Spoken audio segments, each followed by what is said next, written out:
اعوذ باللہ من الشیطان الرجیم، بسم اللہ الرحمن الرحیم۔ آج ہم سورہ النور جو کہ قرآن پاک کی بہت خوبصورت صورت ہے اس کا خلاصہ سنیں گے۔ یہ نام 5ویں رکوع کی پہلی آیت اللہ نور السماوات والارض سے ماخوذ ہے۔ زمانہ نزول، یہ امر متفق علیہ ہے کہ یہ صورت غزوہ بنی المصطلق کے بعد نازل ہوئی ہے۔ خود قرآن کے بیان سے ظاہر ہوتا ہے کہ نزول کا واقعہ واقع افک کے سلسلے میں ہوا ہے اور وہ تمام معتبر روایات کی روح سے غزوہ بنی المصطلق کے سفر میں پیش آیا تھا، لیکن اختلاف اس امر میں ہے کہ آیا یہ غزوہ 5 ہجری میں غزوہ احزاب سے پہلے ہوا تھا یا 6 ہجری میں غزوہ احزاب کے بعد۔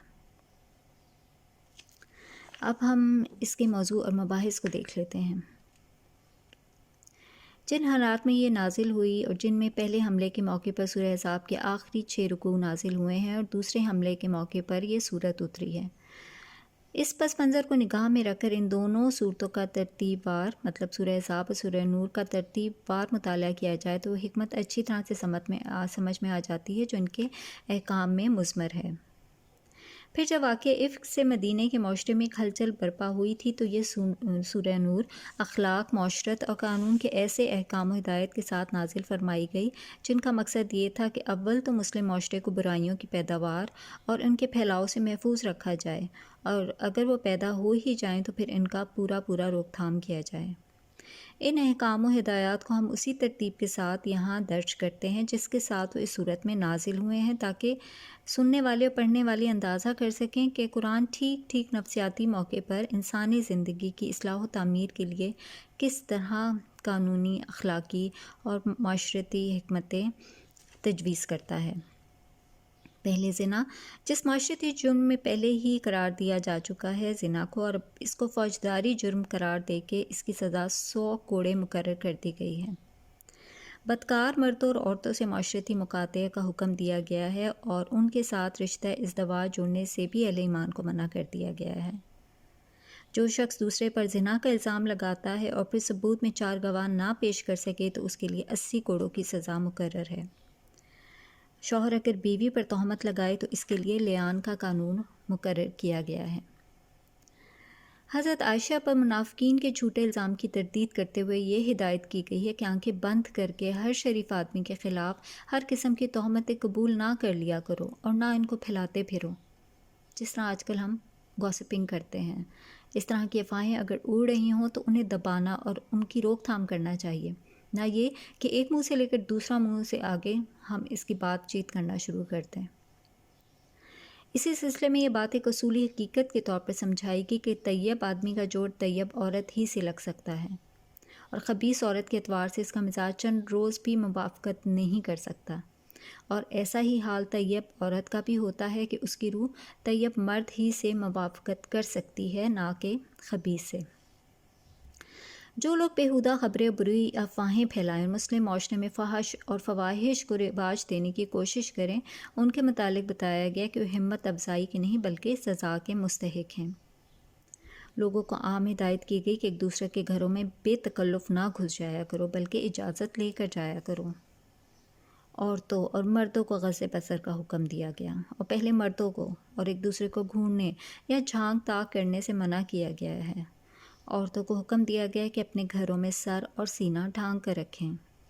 عورتوں کو یہ بھی حکم دیا گیا کہ اپنے محرم رشتہ داروں اور گھر کے خادموں کے سوا کسی کے سامنے بن سور کر نہ آئیں۔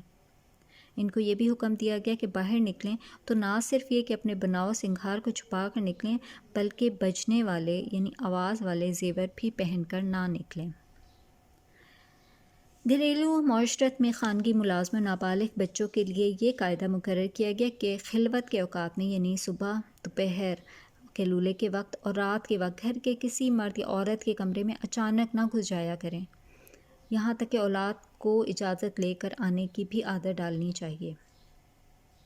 بوڑھی عورتوں کو رعایت دی گئی کہ اگر وہ اپنے گھر میں سر سے اوڑھنی اتار کر رکھ دیں تو کوئی مذائقہ نہیں، مگر حکم دیا گیا کہ بن ٹھن کر اپنے آپ کو دکھانے سے بچیں۔ نیز انہیں نصیحت کی گئی کہ اگر بڑھاپے میں بھی اگر وہ اوڑھنی اپنے اوپر ڈالے ہی رہیں تو بہت بہتر ہے۔ اندھے، لنگڑے، لولے اور بیمار کو یہ رعایت دی گئی کہ وہ کھانے کی کوئی چیز کسی کے ہاں سے بلا اجازت کھا لے تو اس کا شمار چوری اور خیانت میں نہ ہوگا اور اس پر کوئی پکڑ نہیں کی جائے گی۔ ان ہدایات کے ساتھ ساتھ منافقین و مومنین کی وہ کھلی کھلی علامتیں بیان کر دی گئیں جن سے ہر مسلمان یہ جان سکے کہ معاشرے میں مخلص اہل ایمان لوگ کون ہیں اور منافق کون ہیں۔ ان تمام بحث میں نمایاں چیز دیکھنے کی یہ ہے کہ پوری سورہ نور اس تلخی سے خالی ہے جو شرمناک اور بیہودہ حملوں کے جواب میں پیدا ہوا کرتی ہے۔ ایک طرف ان حالات کو دیکھیں جن میں یہ صورت نازل ہوئی اور دوسری طرف صورت کے مضامین اور انداز کلام کو دیکھیں۔ اس قدر اشتعال انگیز صورتحال میں بھی کیسے ٹھنڈے طریقے سے قانون سازی کی جا رہی ہے، مصلحانہ احکام دیے جا رہے ہیں، حکیمانہ ہدایات دی جا رہی ہیں اور تعلیم و نصیحت کا حق ادا کیا جا رہا ہے۔